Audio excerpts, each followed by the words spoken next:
Today, Alabama's state senators turned their attention to problems with how prisoners are treated.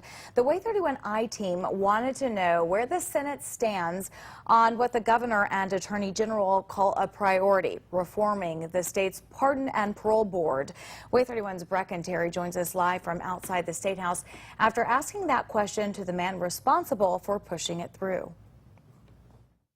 I've spent hour after hour inside this building listening to senators talk for hours about the abortion bans to other issues across the state. But the words I'm still waiting to hear are parole reform.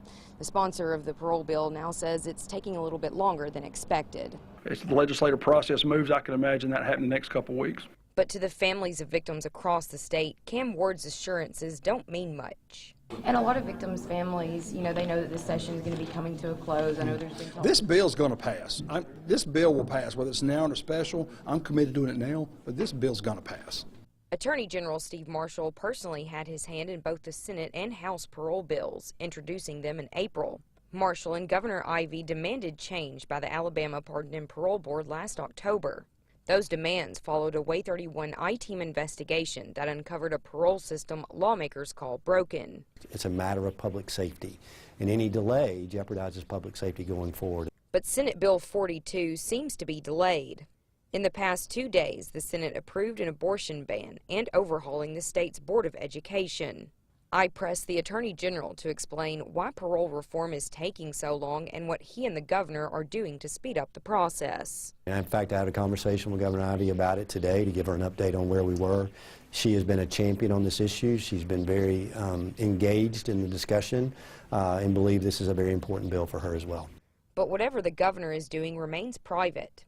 Ivey hasn't spoken about the bills since they were introduced, even when the parole board called them bad for the state. She repeatedly refuses the Way 31I team's interview requests. Her office claims she doesn't have time.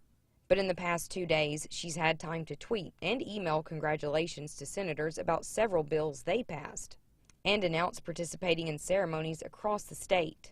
The Attorney General wants the Senate to get the job done. Would hope that Senator Ward will be able to present the bill shortly for consideration. Take a listen to Ward's response when I asked if the parole reform bill will make it through the Senate this session. I support it 100%, and I plan on passing it. Now, that being said, we also, when you saw this bipartisan coalition up here, we've got to be mindful of keeping that coalition together. Means you're going to have to work with both sides of the aisle on it.